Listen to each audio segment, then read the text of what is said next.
What's up, everybody? Alex here, one of the hosts of Jiu-Jitsu Radio. The homie Sean's not with me today. I'm flying solo dolo. Sean's out there doing his thing with XFN, but that doesn't stop the party from going on. Before we get the podcast started, though, I want to remind you, please, if you dig the podcast, hit the subscribe button below. Whether you're listening to us on iTunes or Spotify or iHeartRadio, wherever, hit that little subscribe button, share the podcast with your friends. And for those of you watching us on the YouTube channel, much appreciated. Hit the subscribe button, hit the notification bell. Don't forget to check out our Twitch channel where we stream every week. We try to get somebody new on there to join us and game with us. If not, it's me, it's Sean, having a little bit of fun. Check out twitch.tv/katajitsu. And as always, we want to give a big thank you to our sponsors, Choke Aloha, Jiu-Jitsu Soapco, and the homies Giraffe Choke.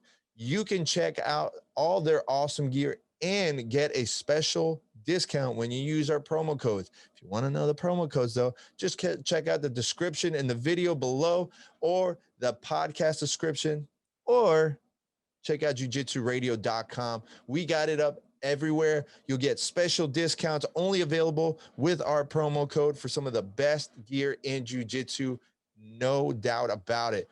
Listen, today we got a special guest. He's a good friend of mine and a training partner. I've known this kid for a good couple of years. He just competed and won for the first time at Fight to Win Miami just 2 weeks ago, right after he just got his purple belt. It's a very unique story that I like to kind of relate to, just because we're both coming from another part of the world that came here to the United States to try and make something. So it's great to hear just a little bit of change of mentality from everybody else.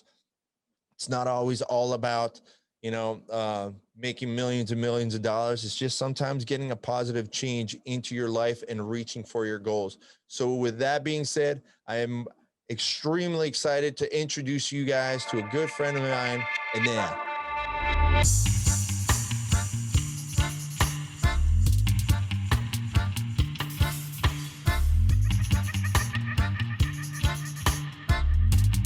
Ladies and gentlemen, I'd like to introduce to you a good friend of mine, training partner, and a man with quite a story, Enea Lapa. Enea is a freshly minted purple belt. Just you just did your first purple belt match at Fight to Win, right? Yeah. That was like your first purple belt match? Yeah, it was like the debut. Yeah. Yeah, what'd you think? I think I did good. I saw a lot of mistakes that I can fix, but I felt great. But did you feel like there was a difference in the level compared to like competing against blue belts to competing against the purple belt? For sure, yeah, for sure. Like the defense, and for example, for my game, the defense was really high. Like really better than the blue belts. But I mean, like so for those of you that haven't been watching the Fight to Win matches, Enea competed not this last one, but the week before. What was the number? 128? 161. 161. So if you go back to Flow Grappling in Miami, or the Fight to Win rather, Miami 161, you can catch Enea's match, his first purple belt match, which is like, honestly, man, I thought you did really, really good. You dominated most of that match. And you got like your fancy was it the lasso sweep or the De La Hiva like throw that you have? The balloon sweep. Yeah, man, that was pretty solid. So I've known Enea, man. We've known each other like 4 years now? 4 years. 4 years. Yeah. So, and we've been training partners like this whole time. So Enea has quite a unique story. He's a fellow European such as myself. Obviously, his accent is way thicker than mine just because I've been here a little bit longer. But it's funny because like you and I kind of have we have an understanding, or we have a little bit of a different like understanding of like how the world works compared to everybody else. Yeah. Because we're both from Europe. So it's always funny just to have those conversations where like kind of turn around like, yeah, they don't know about this stuff. This is stuff that only like the Europeans have to deal with. But it's funny because granted, our countries are actually neighbors. So Enea's from Albania. I'm from Italy. And you like to be honest, I didn't even know much about Albania until you and I became friends. And then like I keep on like going checking up. So you have like your country has quite a unique history. You guys had to deal like a lot with war and things Oh like yeah, that. yeah. It was pretty much all the time in the war So, until. so kind of give us like, I mean, obviously I know a little bit more than everybody else, but give the people kind of like a background of like where you came from. Like obviously, you know, like being born in Albania and like your journey coming up like to the US. Yeah, sure. Yeah, Albania. It's like it's in the Eastern Europe. It's like north of Greece, and I'm from the southeast city of Albania, Saranda. Over there now, it's like a lot of corruption, but overall life is okay. Life is good. You know, and it was a lot of wars before. Since everybody wants to take part of like the land of Albania before, like all the time, since like Roman Empire, Yeah. since like Ottoman Empire, World War II. And this is how now sorry, now it's like pretty much a lot of land it's outside of Albania, like Albanian uh, cities and everything is like outside of the border. Right. So like it's just kind of like they're just trying to take away like the boundaries, like making it smaller and smaller. The country. Yeah. Yeah, that's one of those things again, like people don't realize that here. Just because it's not something that happens. Excuse me. It's not something that happens here.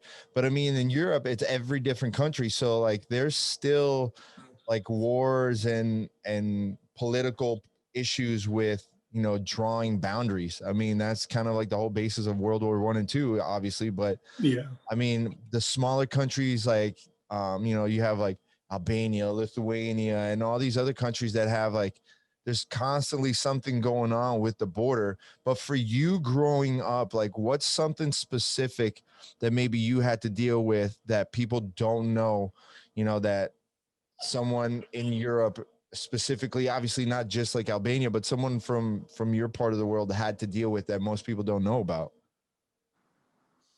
Like the I would say like it's different, man. It's different.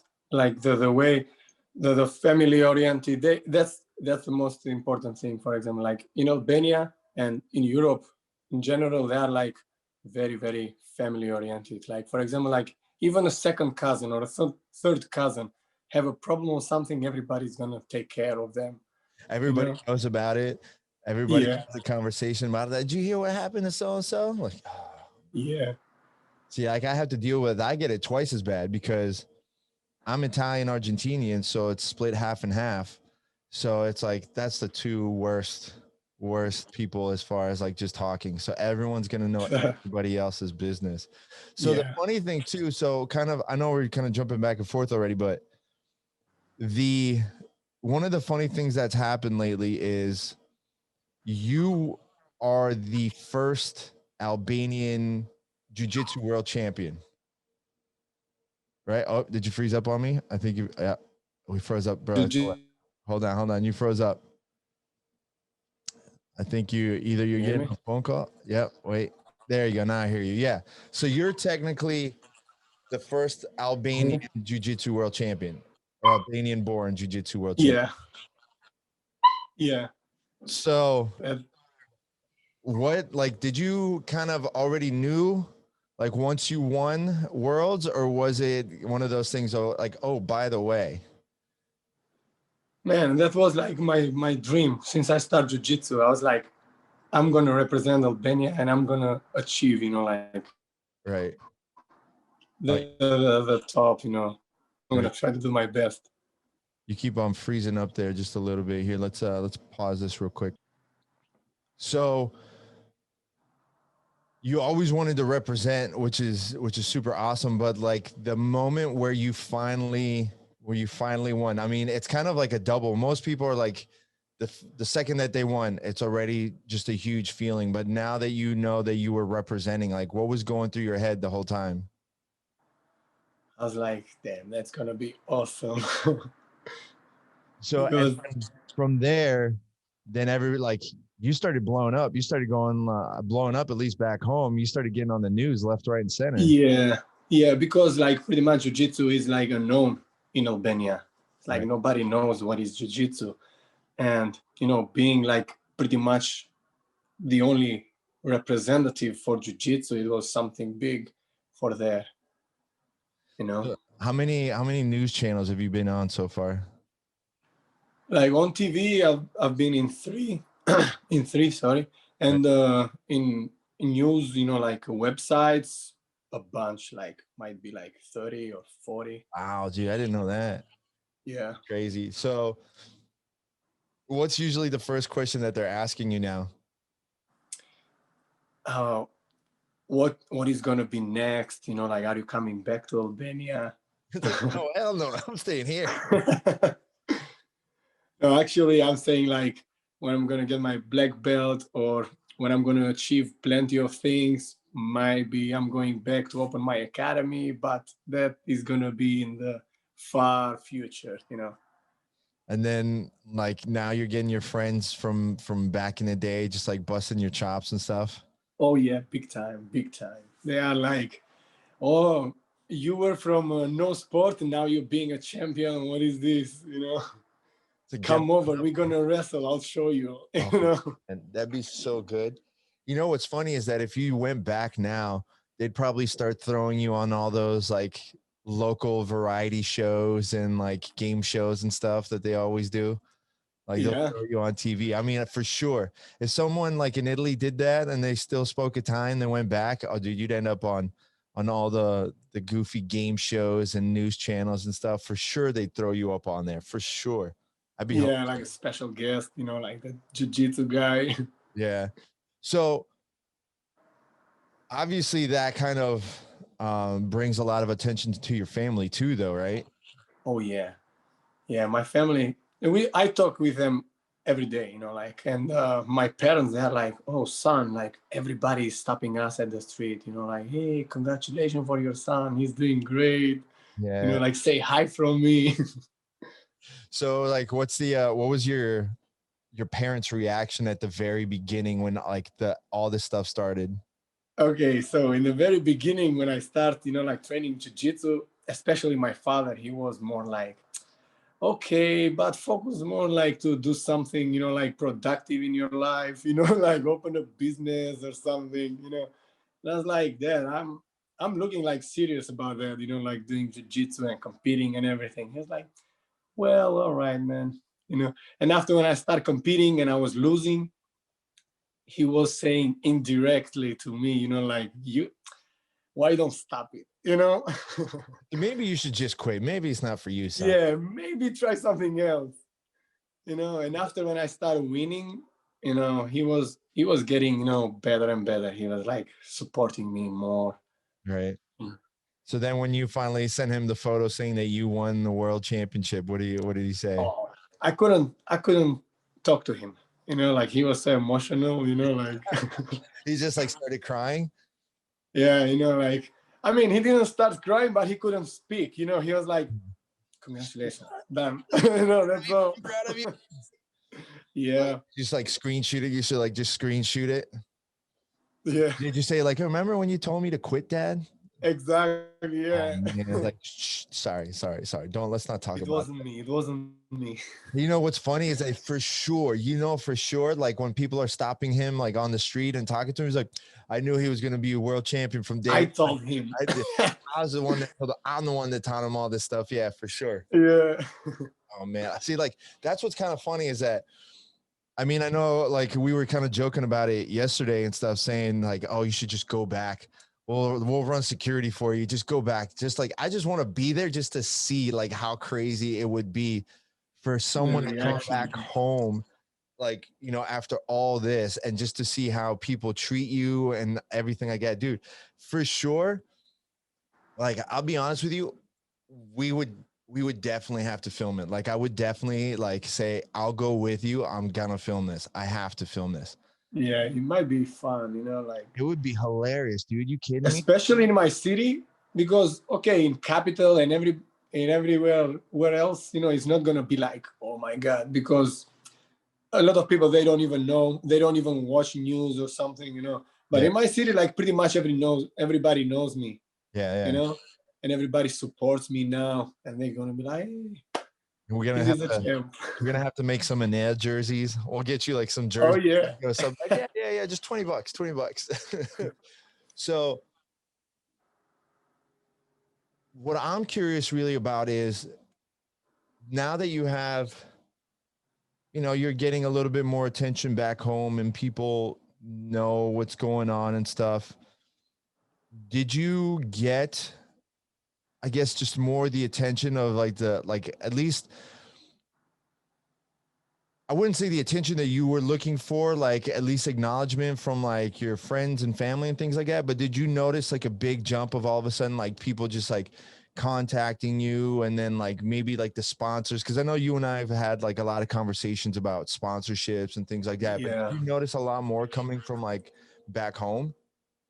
From back home, pretty much, you know, like mostly support, you know, like people, they message me pretty much like daily. Like they, you know, they congrat me, they tell me like keep going with a good work and everything. You know, like I contact with couple of companies, you know, but still it's like unknown, the jiu-jitsu for them, and the idea of, because the first thing they asked me, you know, like my friends, first of all, they are like, oh, you won, you are a world champion, did you get money? And I'm like, nah, man, it's different. The federation, they give only, you know, medals and, you know, ranking. And they're like, what, you doing this for free? And I'm like, bro, it's like what I like to do. Is gonna be in my future. Yeah, they don't get that. I mean, that's the same way No, it was with no. like judo. Unless you're doing big world judo tournaments and you're sitting there for like a week, like it's still all you're getting is a medal. Yeah. Yeah, they So, don't understand. They don't understand the passion and everything, you know, like being there, you know, like competing. They don't understand that. They are like just, oh, if you don't get money, man, why you doing it? Why you bother? yeah. You know? So then when you explain to the news organization stuff, when you're doing like those news interviews, like the TV interviews, and you have to tell them, okay, this is what I'm doing, like, or this is what jujitsu is, like, what do you tell them? I pretty much I tell them it's like judo and wrestling, you know, Yeah. like a mixture, you know, with submissions and takedowns, and the fight is on the ground. It's a little bit unknown for them. It's like, again, it's like, ah, nice, you know, but they don't understand. You got to start giving them like the fake badass answers. Like it's the art of folding clothes with people still in it. Yeah. Just to sit there like, oh Whoa. God, this guy's an animal. Yeah, I was trying to explain to them, you know, like the armbar from triangle, you Yeah. know, and they're like, oh, really? You can do that? And I'm like, that's nice, you know. Yeah. You got to be like, put your arm out. Okay. Now have someone push the bottom of that arm. That's what I do to people very hard. Yeah, I was like, I Like, I choke sorry, them. choke people. If they don't tap, they're gonna fall asleep. Like, so how many They're gonna people pass out. sleep? You know what's funny is like you're probably, if the more this keeps going, the more attention you'll get. Then you'll start having people like, we need to get him on our security team. Let's go ahead and bring him in. Like, Yeah. I'm still waiting for the time when you finally get to the point where like the president hits you up. Because at some I'm point, still waiting for that. I'm like the still waiting for president of that. Albania hits you up. Like, what would happen to your world if that happens? It will change totally, you know? Like, then it's gonna start, I guess, you know, like the sponsorship thing. Yeah. You Then know, that's it's what gonna be more official. if people found out like here's the way that it would play out. If I was, let's say if I was your manager, this is exactly what I would do. And this is what I would expect everything to like pan out. They scheduled the interview for you, right? They're like, hey, you're going to be on with the president. This is what's going to happen. It's going to be at this time, blah, blah, blah, blah. Don't tell anybody because we're going to do like a PR. Like we're going to do press release and stuff. Or like we're going to set everything up. You would then go to your parents and say, hey, I just wanted to let you know, make sure you watch the TV at this time because I'm going to be on TV with the president. Don't tell anybody. Please don't tell anybody. Because the second you do that, everyone's gonna know. The second they'll tell everybody, oh, my son's gonna talk to the president, he's gonna be with the president. That's when you start getting the hit up for the sponsorship. Oh, have him wear this, have him wear this shirt. Yeah. Put the hat on, with my company. Like that. Oh, you want me to wear the hat? $2,000. Yeah. Instantly. Like that's the like the play that everybody would do. Like that's the play that just would happen. So, start making that list. Start making that price list. Like hats, $1,000. Like t-shirt, $5,000. You got to set it up that way. So, I mean, let's be honest. Like from here moving forward, let's do it this way. What is your end goal moving forward now with jiu-jitsu? Because I mean, like you took on like a personal goal, you accomplished it. So then what's next for you? Pretty much I'm gonna try to do the same with my purple belt, like winning, like I'm going for Pan Ams, for nationals, for world.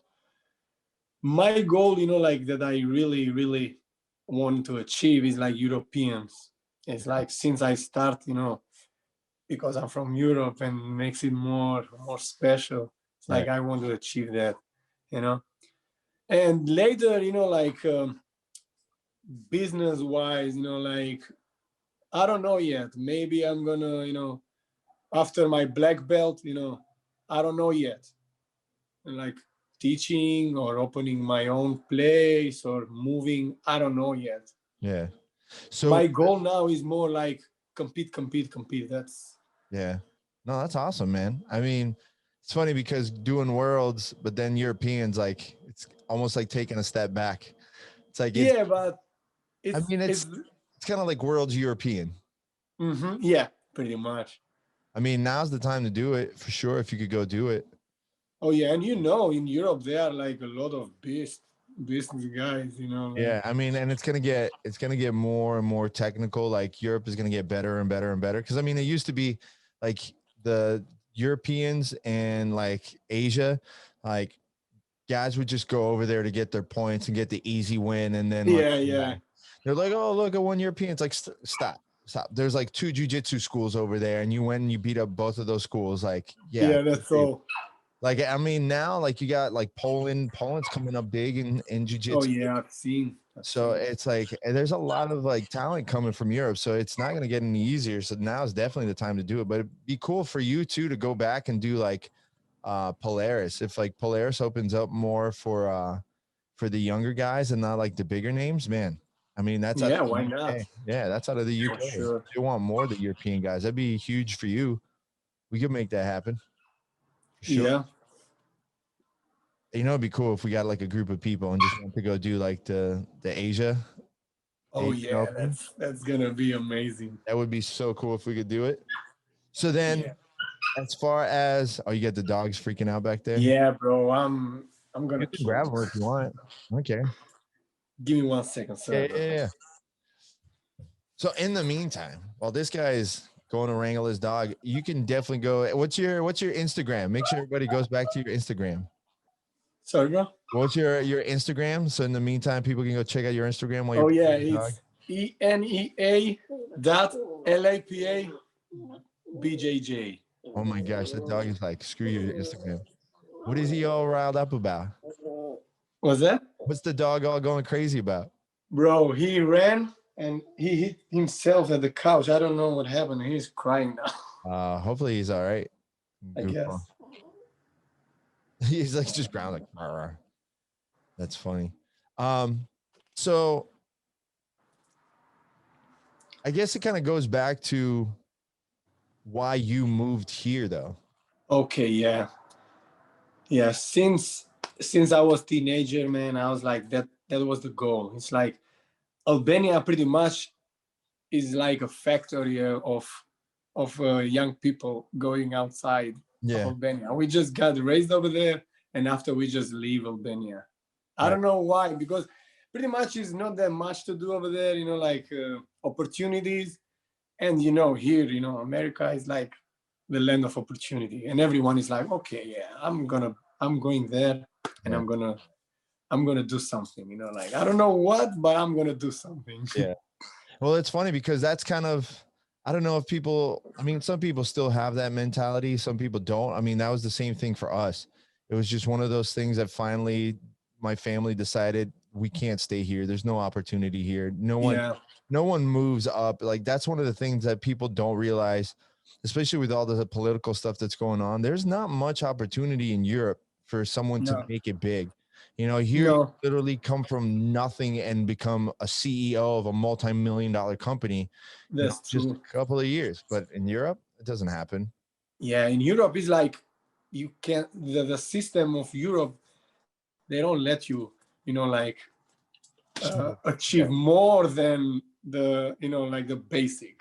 Yeah. You know, like you can be rich in Europe like easily. You know, I mean, like you can, but the way it's not like here. You know, like here you have an idea, you have like a business plan or something, boom, you make it. Yeah. But over there, good luck trying to start a new business in Italy. Go to Italy and say, I want to start a new business. The amount of money that it takes and the amount of paperwork is just, it's just defeating. They'll be like, it's like someone just pointing and laughing, like, look at this dummy. Watch him fill out the paperwork thinking he's going to start up a new business. Like it doesn't happen. Yeah. It's difficult. But it's like, did you and your sister move here at the same time? Yeah, pretty much. So the plan, it was like that. My first plan, it was to go in London, in England, because I have a couple of friends over there. But the way of going, it didn't work. It didn't work at all. Right. And my sister moved here, and she was like, "Why don't give a chance in America?" And I was like, "Yeah, why not?" And I come here, and as like every single Albanian, my plan, it was to open a restaurant or a pizza place. Right. So what was your restaurant going to be if it wasn't a pizza place? Like Saranda Pizza, you know, like my city name. Right. I mean, hey, you still can. Listen, that's like one of my goals. I'd love to open up a pizza place. I would love to have a pizza place / skate park. That's it. That's a cool idea, though. Just skate and go have some pizza. That's it. It's just a place for like kids, families to go skate and have pizza. That's all it is. You don't even. Pizza is easy. Pizza, it's easy thing to do. Whoa, easy, bro, easy. Okay. The Italian is talking. Make a good pizza. All right, we're not gonna get into that argument.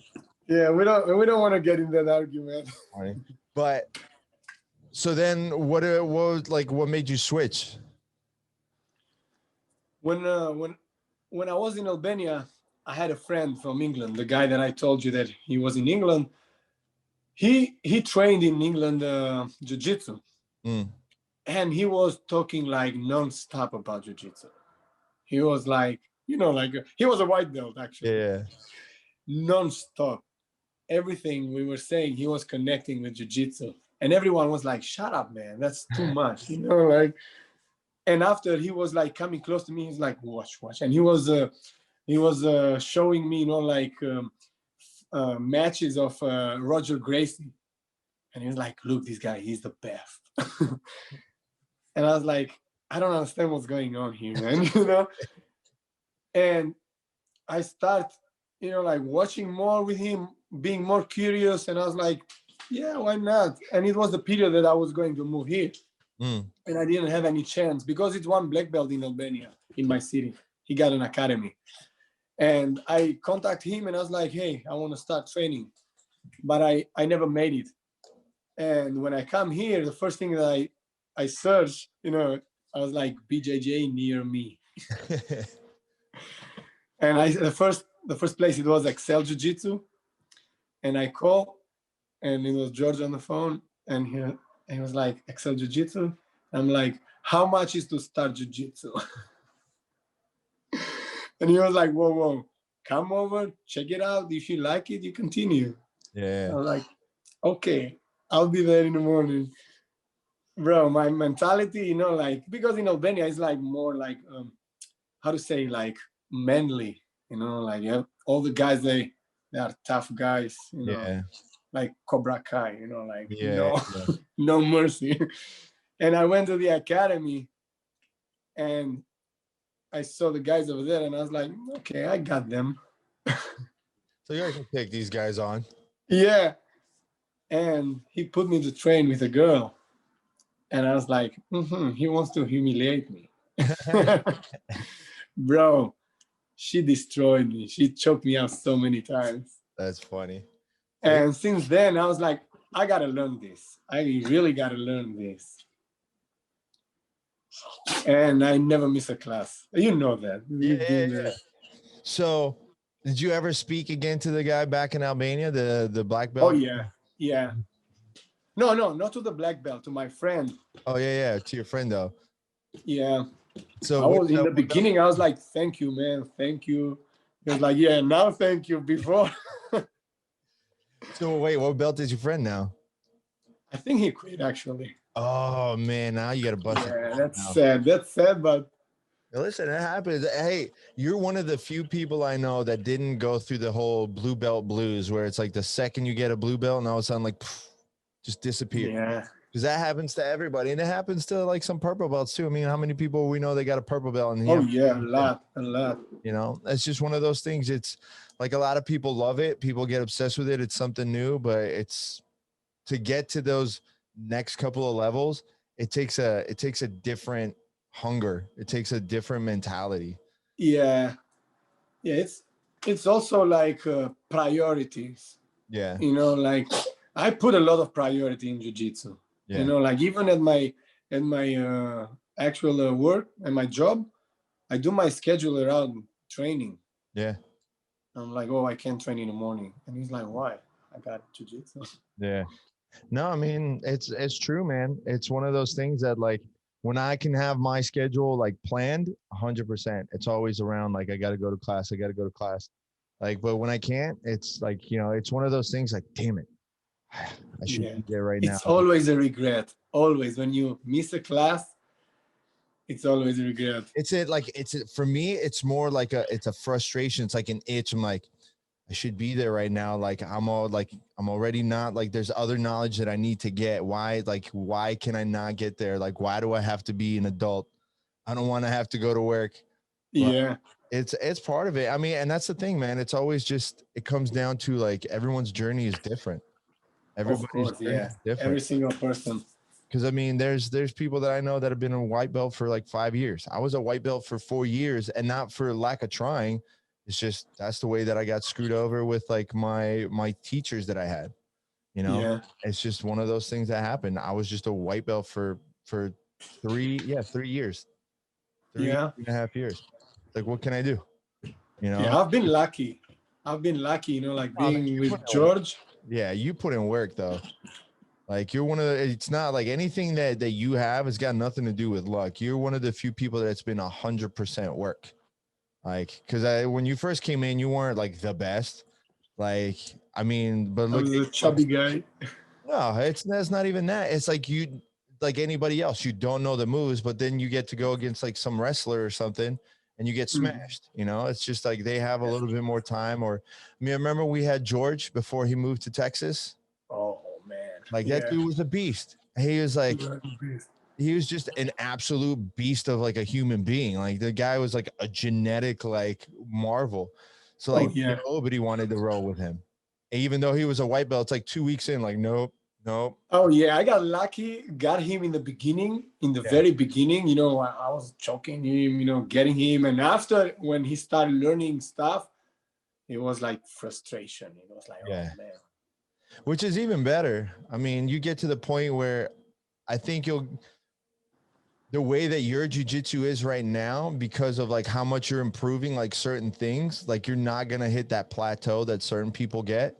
But there's like certain levels that everybody gets where your plateaus, and then you get guys like George and then they quit. Yeah. But no, for me, there is no way, you know, like, because as we said, you know, like a lot of the journey is different for every single person. You know, my journey is not like if a George come to an academy and he's gonna be like, oh shit, no, I can't do that anymore. You know, I'm gonna be lucky. I'm gonna feel good training with better guys. You know, like stronger guys, to Yeah. improve myself. You know, what's funny too is like, because we're like two different sizes. I mean, like we're so like different, like body, like size wise. So every time, like nobody wants to roll with me. It's like, oh, he's too big. I'm like, no, I don't want to roll with the big guys either. But I'm usually the better one. But when I see like the biggest person in the room, I'm like, all right, let's go. Yeah. I want that challenge. I want that person, because then whatever I could normally get away with, I can't get away with. So I That's the have to thing. take my time. Yeah, that's the thing. Rolling with you, man, it's awesome because I'm trying to do things, like trying. Yeah. But No, listen, and you know what's funny is because I was telling somebody the other day, I forget who it was, because even like after you just got your blue belt, like you're one of my favorite people to train with, because we can drill, we can flow, we can go hard, but it's not like anything crazy. Like I'm never gonna sit there and just like muscle you just to muscle you. So like our roles are always technical, and we're always kind of helping each other out.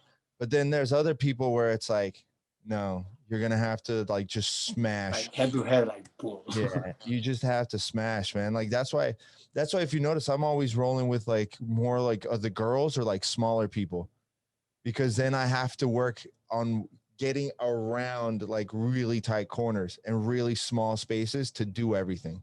Yeah. It's just that's the challenge I gave to myself. But for you, as far as moving from like the IBJJF stuff to getting into the fight to win, like how'd that change feel for you, like going all of a sudden on a stage? Actually, I felt great because my kind of game and my kind of rolling, it's like more attacks, more like the guard game, like even if I got swept, I'm going to continue attacking. That was awesome. I felt great. Sometimes even in IBJJF with the points is a little bit, because guard is my comfort zone. And if I go on my back, I'm like, okay, cool. But I'm giving 2 points to the opponent. But fight to win was fun. Was really, really good. And I'm looking forward to do it again. Are you thinking you're gonna get out of doing more of like the IBJJF stuff and start doing more of the shows? Yeah, I'm looking for that. But actually, I'm gonna keep both. Yeah. Like the previous year, every single tournament that I can do it, competition, I'm gonna do it. So what were you officially ranked at the end of like blue belt? 3rd. Yeah, who was in front of you? I don't know. There were a couple of guys. I don't remember the names though. Yeah, we got to look it up. We got to look. Sure. Sure. I guess they got promoted too. Yeah. Well, it depends, because there's a lot of schools that sandbag. So if you like, I'm so glad that that's why I love training with George, because he doesn't do the whole sandbagging thing. He'd rather throw you to the wolves than like sandbag. Because there's some people that I've looked, I'm like, bro, you've been a purple belt as long as I was a blue belt and a purple belt. It's like, how are you still purple belt and you're winning everything? And it's like, oh, I see why. You're just trying to get those like cheap wins. Yeah. Like, that's not fair, actually. It's like taking away from the guys, like the hard worker guys. They are actually the belt they represent. Well, it's different, man. It's like, it's one of those things. Some people do it because they're scared, because they don't want to go back to being like the nail and getting smashed every tournament. So like, oh, I'm good here. I get, because I'm stronger than all the other ones in this division right now. And then other guys are doing it to play up their numbers. Like, so they're like, oh, look, I did 40 matches at blue belt. Like all submissions. Yeah, all submissions. Like, you were beating up 15-year-olds. Yeah, like you're gonna win those. Like, I hope so. But nobody sees that. They just like, all they're gonna put is like, oh, 40-0. You know what I mean? That was what's his face? He's the UFC fighter. He fought Tyrone Woodley. Damn it, I forget what his freaking name is. Anyway, he's like the kickboxing champ. He fought Tyron Woodley like twice. So he did the same kickboxing tournament that I did. But the rule is, if you have more than 3 fights, you have to bump up into like the pro status of it, not novice. You know what I mean? So, dude, the guy had like 20 fights, and he's fighting guys like that had 0 fights. He's like, "Oh, I'm a world champ." Like, yeah, dude. It's like you're padding your record up so bad, of course. And it was just to bring up those numbers. There's tons of guys that do that. I could easily, if I wanted to, name a ton of coaches that do that, but I won't. But you know, Yeah. you know who you guys are. There's tons of coaches that do that. George, No, there is no chance. he's like, "Oh, you did great. Good. Go to purple belt. Yeah. Go get fucked over in purple belt." He wants you to get mad. But it's awesome. I love it. So what's you gonna do Orlando next? Dallas. Dallas is the first, 6th of March. What time? What? Oh, right. So and then was it the 18th or something like that? Is Orlando? 26th. 26th is Orlando. You should do that B2 grappling in Orlando. Probably, yeah. Might do that. Listen, if you do absolute, you could win like $1,800. I mean, You've won what? You got second place in absolute once, and then first place in another one, right? absolute. In Kansas, I got first place in absolute. Man, come on, dude. Yeah. I got to go there anyway. I'm not going to compete, but I'll be up there anyway. I love doing absolute actually, because bigger guys, they get comfortable, like, oh, he's a lightweight, Yeah. Then and choked out. I find tricks, like, for example, like wrist lock. Yeah. I love wrist locks. Listen, don't take my game, bro. That's my game. People get so mad at the wrist lock. Yeah. It's there. It works, man. It works. So what do you think? What do you think you would actually go back to Albania? Not soon. Not soon. I'm still, like, I want to compete more. Yeah. To keep, like, doing my life here. And when I'm gonna be more chill a little bit, and especially now with the COVID thing, I don't want to travel that much. I travel around here, like testing after and things, but to go back to Albania and come back, it's a lot too. And it's a lot. And you're there for like 2 weeks, 3 weeks. Yeah, it's like a 13 hours flight. Yeah. How's that flight usually go? Like, do you have to go?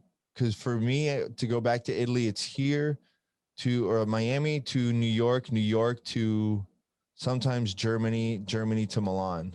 Yeah, usually for us is like Miami, Frankfurt, or Miami, Rome, and after Albania. Yeah, it's like one stop pretty much. Yeah, it's way easier. Like, it's a wreck. Unless you're dropping a ton of money to fly back to Italy, you got to make all those stops. That 13-hour flight, 12-hour flight is no fun. Not at all, man. Not at all. How many times have you done it back and forth? Once. It was enough. You never went back? Dude, I've had to so many times. I have my system now. It's like I make sure my flight leaves at like 6 o'clock in the afternoon, 4 o'clock in the afternoon. So as soon as I take off, it's like nighttime, fall asleep, wake up, and I'm in another country. I'm good. Yeah, and the jet lag hits you. If you do it the right way, you don't really get that much jet lag. I've only had jet lag once in my life, and it was the worst feeling. It took me a month and a half to get my body back to normal. But that was like, I was traveling a lot. I was traveling a lot for work. I was doing, for that one, I did here to Atlanta and back. Like, this is literally all like one right after the other. I went here to Atlanta, back to Tennessee, back to, where else did I go?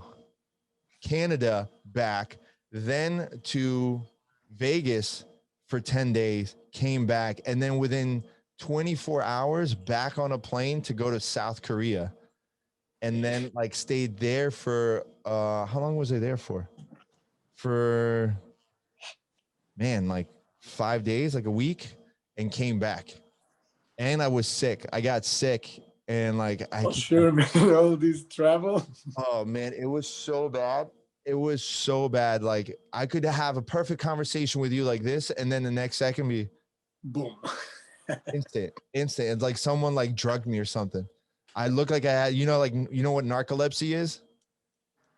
It's like those No. people that like all of a sudden just go Oh yeah, right asleep. Yeah, that's what 100% what it felt like.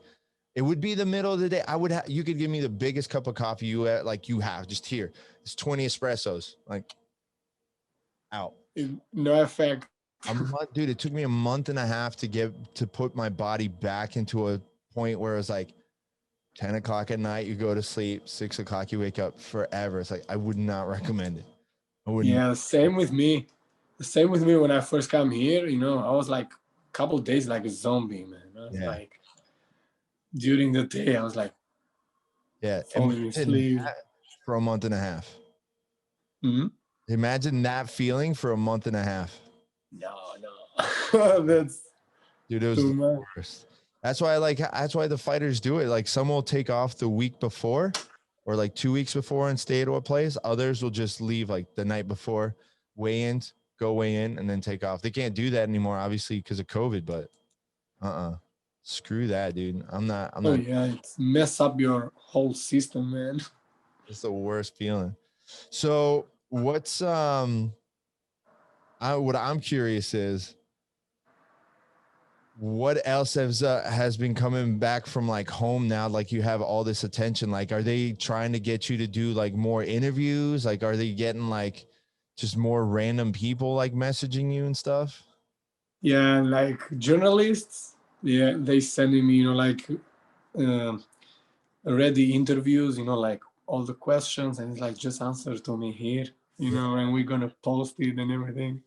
Dude, that's awesome. So what do you think is going to take for you to get to talk to the president of Albania? I don't know, a couple more wins. You think so? I mean, you're already a world champ. Actually, yeah, you're right. Yeah. But I don't know what I have to do to catch his attention. So wait, how's he as a president? Is he like a good president? I mean, is he like how would you compare him to like a US president? Honestly, I've been away like 4 years, and it's like it's a new president, but actually he was a politician all the time. Yeah. He's cool, like it's gonna be awesome to meet him. You could take him in a jiu-jitsu match? You think you could take him in a jiu-jitsu match, like one-on-one? No. Security is like, go ahead, go for it. Try and tap out the president, see what happens. No way. How cool would it be if you had to give like a one-on-one seminar with the president of Albania? Oh yeah, it's gonna be cool. It's gonna be cool. I'm gonna swap him. Everybody's gonna look at me like. Yeah, I'll teach you how to choke out your own security guards. Listen, I would love for you to go back and then you become like head of security for like the Albanian president. That'd be hilarious. Oh yeah. Just you in the back in like a suit, like with a Walkman, like clear. He's good. Keep going. But so would you want to ever like move back like permanently, or would you just stay here? It depends. It depends what the future is gonna bring me. Like might be, for example, like my idea is like if I'm gonna go to open an academy in capital, like to spread the jiu-jitsu in Albania, like to bring IBJJF in Albania to make like Albania open. Yeah. That's gonna be great, like to bring all the guys in Albania. It's gonna be like a great show, and for sure kids and like the youth is gonna be so like, oh yeah, I'm gonna do that. Who's the biggest like sports star from Albania right now? Sports like from Albania, it's what is it? Pretty much like the soccer players. Yeah. Like who's a big soccer player? Who's a big soccer player now? Like wait, was it Zidane? Was it Zinedine Zidane? Was he Albanian? No, he was Algerian. No, he's Algerian. He's Algerian. Yeah. Yeah. What's his name? Shaqiri Shaqiri is like he's Albanian, but actually he's not. He's not playing for Albania. He's But playing what for Switzerland. He's uh playing for Switzerland. listen, That's the thing, bro. That's the thing. All the yeah. good athletes, they don't stay.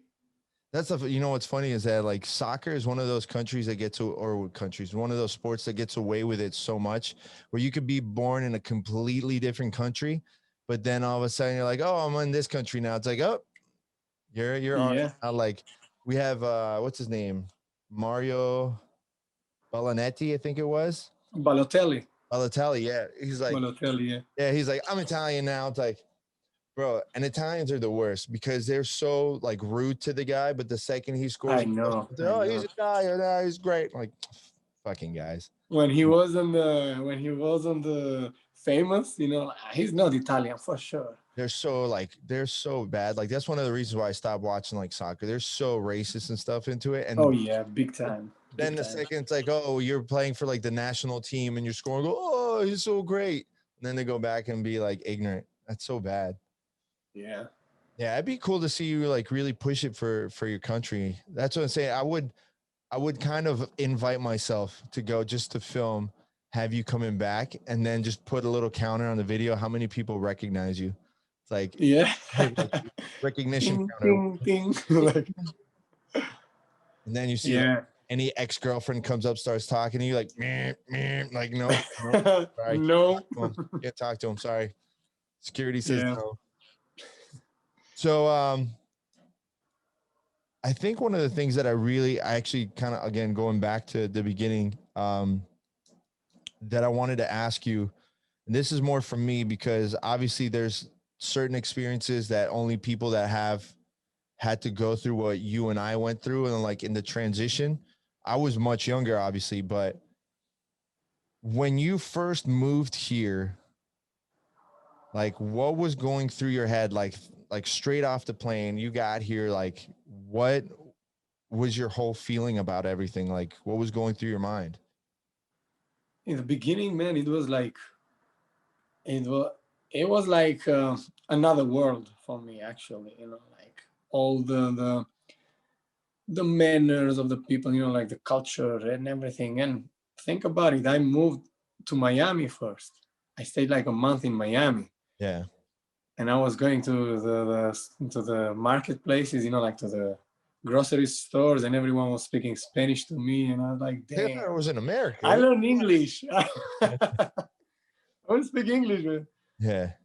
And I was trying to speak Spanish after, but crazy, man. For example, like Miami, it was crazy for me. It was so much like but at any point in time where you're like, I might have screwed up. I might be going back home. Not really, because I come here with that mentality, like there is no turning back, you know, like since I come here, you know, everything went great for me, you know, like after I started jiu-jitsu and everything was going, like I changed my plans, as I told you, you know, like for a business and everything was going great. In the beginning was difficult, you know, like even for my language, you know, like I had the heavy accent in the beginning, you know. Yeah, it's gone now. Yeah, kind of. Yeah, it was like different. But was it like a decision that you made with your family, or was it one of those things where you just went up to your mom and dad, said, hey, I'm moving? It was like, with my family, it was like, hey, by the way, I'm leaving. Really? Not like within a day, but in the period, I was like, yeah, I'm gonna leave, because I was from that time that saying, oh, yeah, maybe I'm gonna settle up here, you know, doing something here, to I'm leaving. Yeah. Because with my friends, of course, I was saying like, I want to leave. I don't want to stay here. But with my parents and my family, as I told you, like I have a big family, you know, like aunts, cousins, you know, like a lot of, and everyone was like, you're not going anywhere, man. We are good here, you know. And I was like, yeah. And I was like, I'm leaving. Yeah. So how long like did it go from the I'm leaving to when you actually left? Month, a Really? month or two. Yeah. Yeah. It's kind of like how we did it.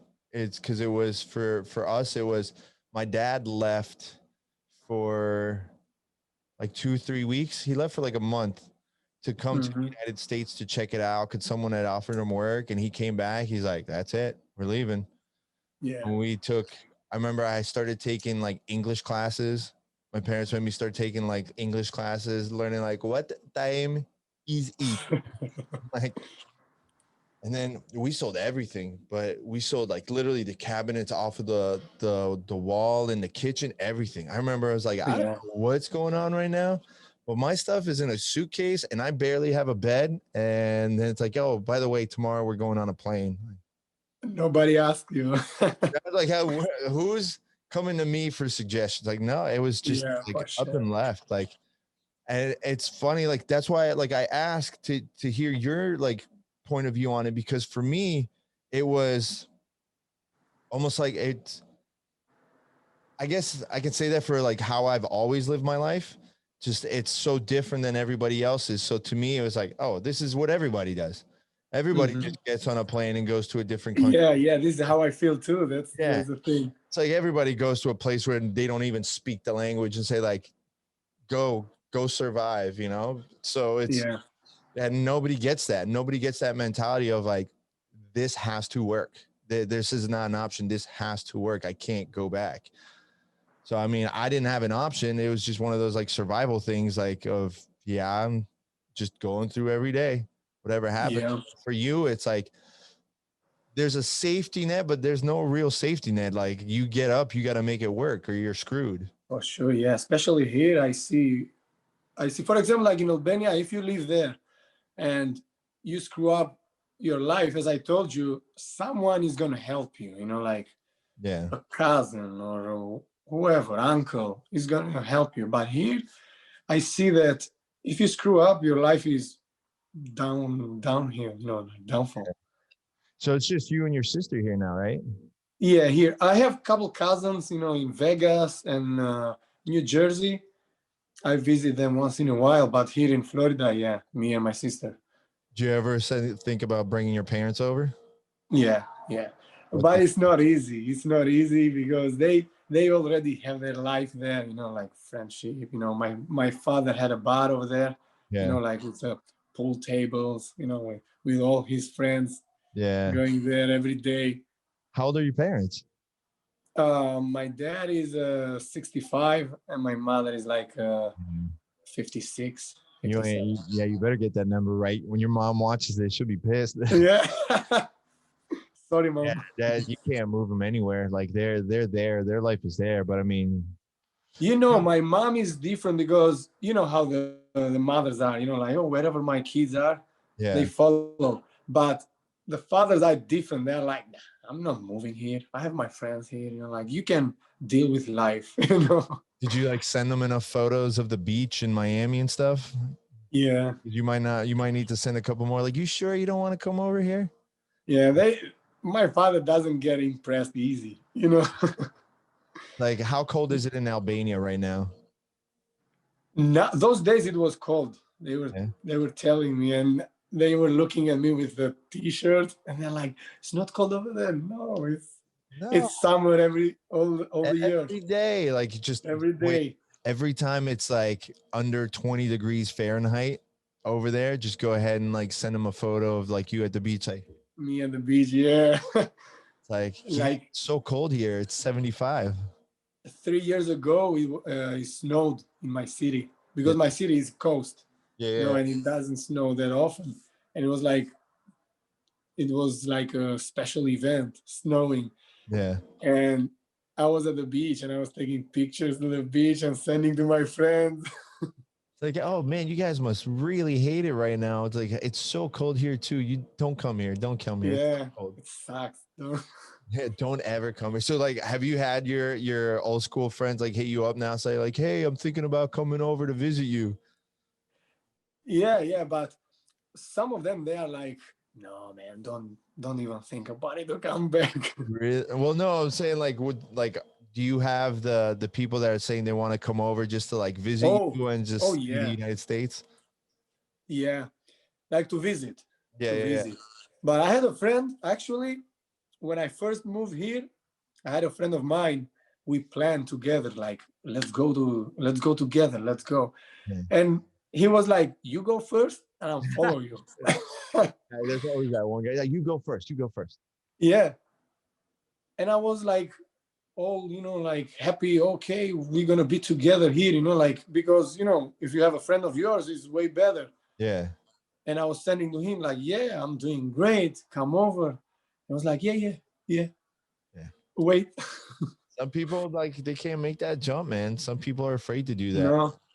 I mean, even something simple like when I started like my company, like people are like, how can you do that? And like you gotta sometimes you just gotta do it. If you don't give yourself a plan B, or if you don't give yourself like an escape, then the only option is to make it work. Yeah. Sometimes you just have to make it work. And a lot of people can't do that. They can't live like that. Like it freaks them out. It's way too much. So then You have to do the jump.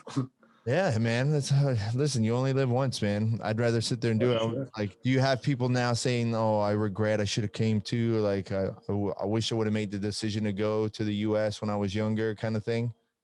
Of course, of course. Man, just tell them to go. Just tell them to come already. Go do Yeah, it. it's never too late. They can come work for you. They can work for you. Yeah. Just do that. You come work for me in my restaurant. It'd be good. So would Yeah. you still do the restaurant? What's that? Would you still have a restaurant? Like a plan to open a restaurant? Yeah.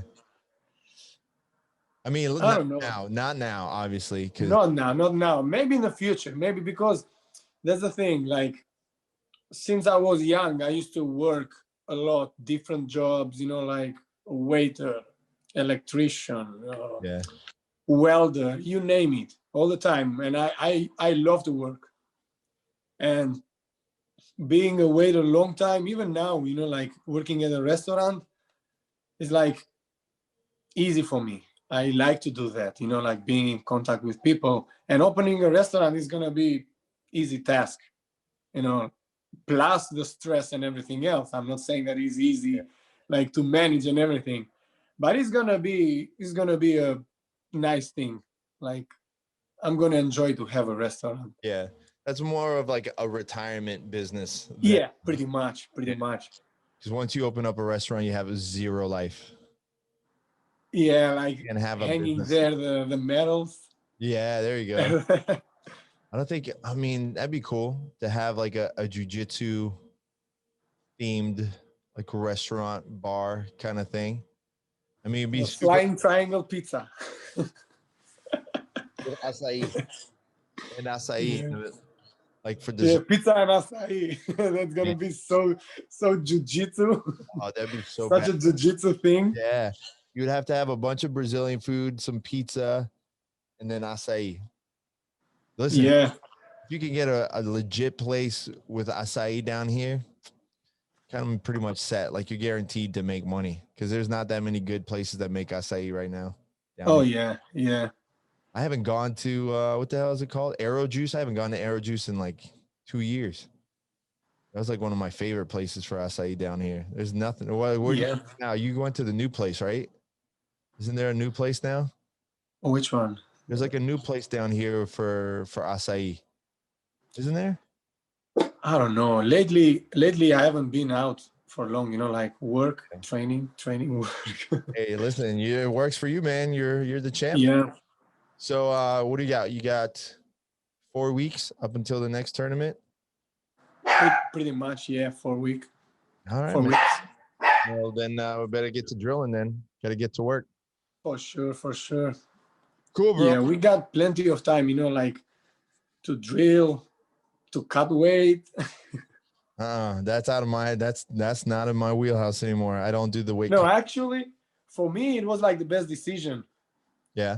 Because I was fighting on light, and I was doing great, but at the same time, it wasn't easy. Like after a second fight or third fight, I was like exhausted. I was dead. Yeah. And professor told me like, drop, man. Why you don't cut weight? Yeah. And he was like, how much you weigh? And I'm like, 156. Like, really? Cut that weight, man. Yeah. And I felt great. You know, like I could do like 3 fights or more. In Atlanta, I did, you know, like my division and absolute, like 3 and 3 fights. And I felt great, you know. Good, man. Yeah, I went up. I felt better going up. Yeah. Because I was cutting down. First, I cut down to 195, and I was walking around at like 210. And then I started competing at like 205, and I was like, I'm doing okay. But then I was like, screw this. I'm like, I just like, let me go get like the muscle that I wanted to get a little weight. And then I started like, I competed the kickboxing tournament at 218, 220. And I was like, man, I feel really good here. Like, I don't get gassed out. It's like, oh, then the second I went up to 220 to like ultra heavy, like that's when I started winning. I didn't like win until I actually went up in weight. I was like, oh, screw that. I'm not cutting weight anymore. I'm walking around weight. That's it. Done. Good to go. And it depends. It depends where are you closer to the weight. You know, like if you have like couple pounds to cut, it's easier to cut. But if you are like in between, you know, like the cut is rough, you know, like it's not fun at all. I mean, like I could do it. It's not even that it's not fun. It's just one of those things that like my goal has always been to get to the point where it's like anytime, anywhere. Like I don't need any prep. Just go. All right, we go. Yeah. Like if you call me up tomorrow, like, hey, we need someone this way, like, let's do it. I don't have to worry about, oh, I got to cut 10 pounds. Like that's the way that I would rather do it. But I mean, for some people and like for your division and your like level, it's like, yeah, dude, if you can cut those couple of pounds and cut down, and like it works for you, sure, do it. Yeah, and lately I keep steady my weight, you know, like I keep it always close. Not on point all the time, but I keep it close that I can cut it easy. Yeah. No, that's good, man. Cause then I mean, the more you get your name out there, the more attention that you get, the closer you'll get to the point where you'll start getting those like, hey, we need someone to compete this Friday. Can you come do it? Yeah. Like, I mean, that's the goal, you know? Yeah, that's the goal. So we could definitely get you to do it. Maybe we try and get you on like one of those Third Coast grappling cards too. Yeah, sure. So we'll see. We'll figure it out, man. But all right, homie, I'll let you go. All right, bro. Go and finish playing with the dog. But make sure you guys check out Enea's Instagram. Follow him at enea.lapa. We're gonna have the BJJ at BJ, right? BJJ. It's enea.lapa BJJ. Yeah. So, but the link will actually be on the description of the video for YouTube and the podcast description. If you're listening to us on iTunes or Spotify, wherever, we'll have his link out there. And obviously out on Instagram. Also, check out Enea's Facebook page. What's the Facebook page? It's enea.lapa. Okay, so yeah, so that's your athlete page, though, right? Yeah. Yeah, so make sure you guys follow Enea's Facebook page too, so you can keep up to date. You'll probably see a bunch of my photos or me photobombing his photos, and go support the kid. And make sure you check out his interviews, even though they're in Albanian. You know, go check out the interviews. By the way, we need to have a talk.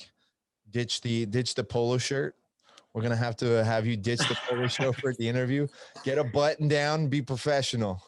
Yeah. All right, you're not going golfing. We're gonna have to work on that one. But man, I try to be fancy. Try to show off for the people back home. You got to stay humble, but you got to look good too. That's a tough place. Yeah, the balance. Because otherwise, you start being, oh, look at this guy. This guy with a t-shirt, you know. His Armani t-shirt. No, but Enea, thanks for jumping on, dude. I'm glad we finally Thank you, man. And I'm looking forward to see all the ass kicking you do on the upcoming tournaments. So I'll catch you. Sure. Either way, I'll catch you in the gym tomorrow. Yep. See you tomorrow, bro. All right, brother. Thank you. Later. Peace. Awesome. Well, there you have it, folks. Thanks so much to Enea for joining us on this episode of the podcast and sharing his story. It's so cool to see a friend of mine just going through the process of reaching for his goals and representing his country and getting the recognition that he's been getting. Like I said, if you go to his Facebook or his Instagram, you can see clips of the interviews that he's done. It's not in English, so I'm just letting you know right now, but it's really, really awesome to see him getting the recognition that he deserves for the hard work. He's one of the hardest working people at the gym, without a doubt, and he deserves all the positive things that are happening to him right now. And I see nothing but awesome things happening for him in the future in jiu-jitsu. He's just that hard of a worker, and he really, really deserves it. So please check out his Instagram, check out his Facebook, go give the homie some support.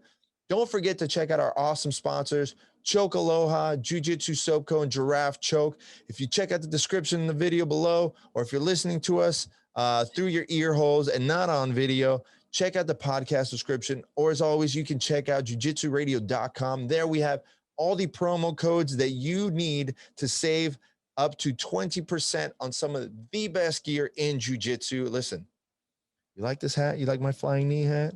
That's a Draft Choke. You like my Choke Aloha shirts that you always see me and my Choke Aloha hats and stuff, everything?